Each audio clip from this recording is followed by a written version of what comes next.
between her and Emmanuel. But anyway, that happened with me seeing it first. And I think a couple nights again we were doing that, and Liquor Rose was really angry because I think she sort of saw the same thing. So for me, like, Angel doesn't really know when to not, like, she doesn't know her boundaries. So that kind of put me off her as a person, and obviously what had inspired between me and her, she didn't say anything about me, and it had nothing to do with what she was saying. It was just like... Maria blows hot as Perry confronts her over her fight with Queen. bbnaija Season 6 housemate Maria has threatened to quit her relationship with the new head of house, Perry, to avoid disrespect and embarrassment.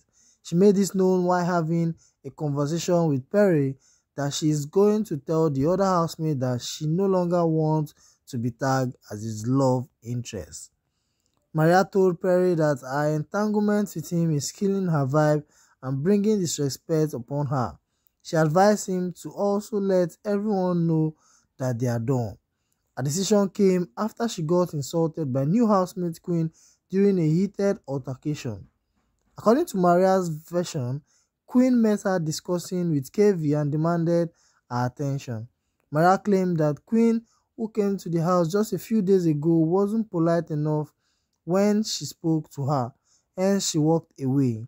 That was how the argument started.